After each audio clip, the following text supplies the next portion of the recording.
میرے نبی تشریف لے جا رہے ہیں، آپ کو آواز آئی یا رسول اللہ، آپ نے یوں دیکھا کوئی نظر نہیں آیا، پھر آواز آئی یا رسول اللہ، دیکھا تو ایک ہرنی گلے میں رسی چارپائی سے بندھی ہوئی وہ آپ کو پکار رہی تھی۔ آپ قریب آئے، کیا ہے؟ کہ آپ کا صحابی مجھے پکڑ کے لایا ہے، میں اللہ کی تقدیر پہ راضی ہوں، مطلب ذبح کی جاؤں گا، لیکن میرے چھوٹے چھوٹے بچے ہیں وہ بھوکے ہیں، اگر آپ مجھے چھوڑ دیں میں ان کو دودھ پلا کے واپس آ جاؤں گا۔ تو آپ نے فرمایا اگر تو واپس نہ آئی تو پھر، کہ اگر میں واپس نہ آئی تو اللہ مجھے جہنم میں ڈال دے جیسے انسانوں کو ڈالے گا۔ تو آپ نے اس کی رسی کھول دی اور وہیں بیٹھ گیا، اس نے دوڑ لگائی اور پہاڑوں میں غائب ہو گیا۔ دیر گزر گئی تو آپ نے دیکھا وہ پہاڑ سے اتر رہی تھی اور آ کر کہا یا رسول اللہ میں حاضر ہوں۔ اللہ اکبر، اسے خبر ہے میں کیوں حاضر ہوں۔ یہ ہمارے فیصل آباد کا بازار والا 10 روپے کے پیچھے وہ جھوٹ بولتا ہے کہ زمین آسمان کانپ اٹھتے ہیں۔ آپ نے اس کو رسی سے باندھ دیا اور پھر بیٹھ گئے۔ دیر گزری، وہ صحابی ہے جنہوں نے پکڑا تھا شکار کے لیے، وہ دیکھ کے پریشان ہو گئے، یا رسول اللہ آپ کیسے؟ کہا بھائی میرا ایک کام ہے چھوٹا سا۔ کہا کیا؟ کہ یہ ہرنی میں ہدیہ مانگتا ہوں آپ سے۔ کہا یا رسول اللہ ہم تو جان قربان کرنے کے پیچھے پھر رہے ہیں، آپ ہرنی کہتے ہیں؟ کہ بس یہ دے دو، کہ لے لو۔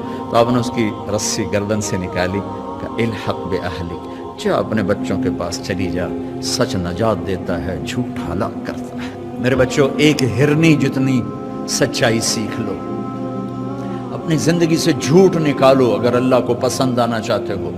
نہ تہجد پڑھو، نہ اشراق پڑھو، نہ اوابین پڑھو، فرض نماز کا تو معافی کوئی نہیں، اس کی تو معافی کوئی نہیں، سچ بولو۔ فرض روزے کی معافی کوئی نہیں، مت رکھو تم نفلی روزے، مت کرو تم نفلی حج۔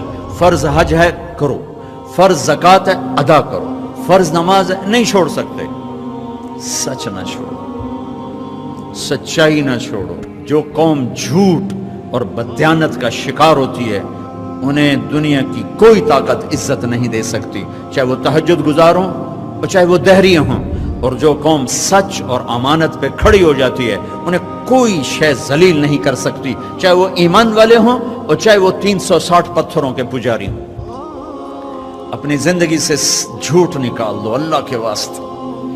لمبی چوڑی بندگی ہے، میں نے فرض کے لیے تو میرے پاس کوئی چوائس کوئی نہیں کہ چلو اے کر لو تو اے نہ کرو۔ فرض تو فرض ہے، اس سے تو میں نکل نہیں سکتا، نہ آپ نکل سکتے ہیں۔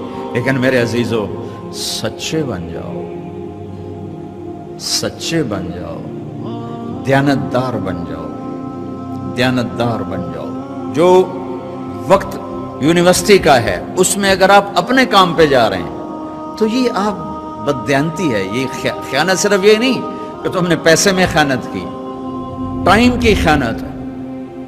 یونیورسٹی کے ٹائم میں پروفیسر صاحب اخبار پڑھ رہا ہے، یہ خیانت ہے اس وقت کے ساتھ جس کی گورنمنٹ اس کو تنخواہ دے رہی۔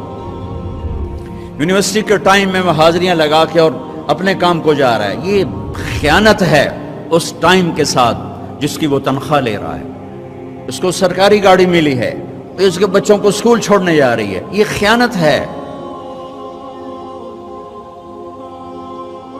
بددیانتی اللہ کی نظروں سے گراتی ہے جیسے پتھر اوپر سے نیچے آ کر گرتا ہے،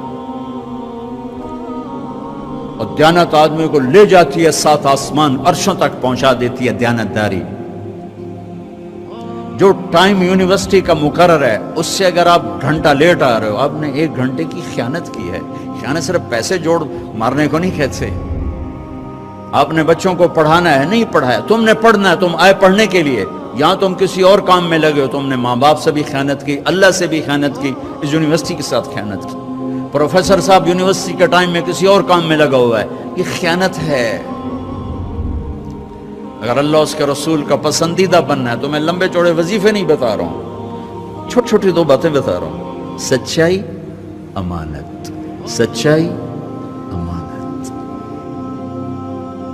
ہمارے ایک بزرگ تھے، وہ ٹیلی فون کے جی ایم ہو کے ریٹائر ہوئے، تب وہ تبلیغ کے بھی امیر تھے۔ جب وہ دفتر میں آتے تھے تو تبلیغ کا ایک بول نہیں بولتے تھے کہ بھائی یہ تنخواہ میں ٹیلی فون کی خدمت کی لیتا ہوں، یہاں کوئی تبلیغ کی بات نہیں ہوگی۔